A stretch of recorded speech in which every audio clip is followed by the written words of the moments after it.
भारत जैसे विविध और जीवंत देश में शादियां सिर्फ समारोह नहीं बल्कि संस्कृति, परंपरा और अक्सर वैभव के उत्सव हुआ करते हैं।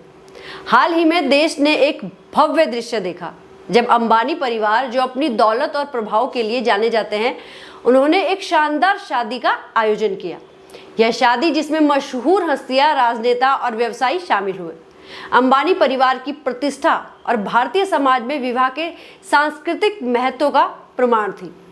अंबानी परिवार की यह शादी, जो मुंबई के आलीशान होटलों और शानदार सजावट के बीच संपन्न हुई, हर दृष्टि से एक अद्वितीय अनुभव थी। डिजाइनर परिधान, बहुमूल्य आभूषण और विश्व प्रसिद्ध कलाकारों के प्रदर्शन ने इस शादी को बेहद ही यादगार बना दिया। इस समारोह ने न केवल भारतीय बल्कि अंतर्राष्ट्रीय मीडिया का ध्यान भी आकर्षित किया और सोशल मीडिया पर इस शादी की चर्चा और तस्वीरें छा गई। हालांकि अंबानी की इस भव्य शादी के विपरीत एक दिल को छू लेने वाला और गहरा आध्यात्मिक समारोह उत्तराखंड जैसे शांत राज्य में भी हुआ।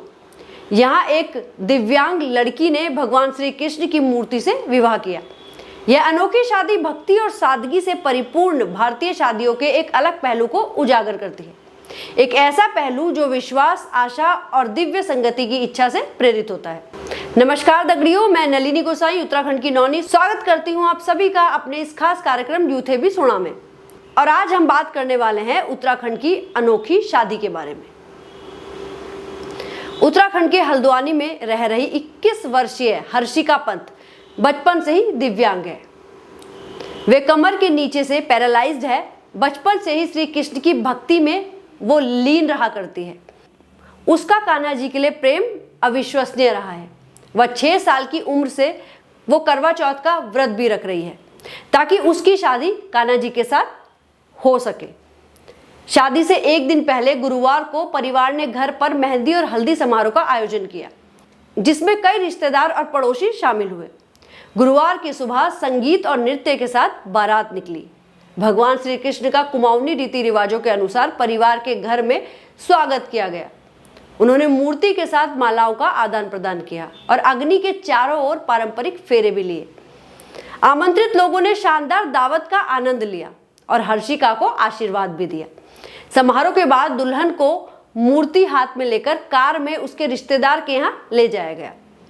शादी के बाद हर्षिका के पिता पूरन चंद पंत ने कहा कि अब भगवान श्री कृष्ण उनके दामाद हैं और उनके घर पर ही रहेंगे। भगवान श्री कृष्ण के प्रति हर्षिका के प्रेम ने कुछ लोगों को 16वीं शताब्दी की कवित्री मीराबाई की याद दिला दी, जो भगवान श्री कृष्ण के प्रति अपनी भक्ति के लिए जानी जाती है। और उन्होंने कई भजनों और छंदों की रचना की है जो आज भी लोकप्रिय हैं। ये दोनों शादियां भारतीय समाज की समृद्ध बनावट को प्रतिबिंबित करती हैं। अंबानी की शादी जहां एक तरफ भारत की आर्थिक प्रगति और वैश्विक पहचान का प्रतीक है, वहीं उत्तराखंड की अनोखी शादी हमारी सांस्कृतिक जड़ों और आध्यात्मिकता की गहराई को दर्शाती है। इन दोनों शादियों ने न केवल भारतीय समाज के विभिन्न पहलुओं को उजागर किया, बल्कि यह भी साबित किया कि सच्ची खुशी और संतुष्टि का स्रोत भक्ति और प्रेम में निहित है। एक और अंबानी परिवार की इतनी बड़ी शादी तो दूसरी ओर उत्तराखंड में हुई ये आध्यात्मिकता भरी शादी।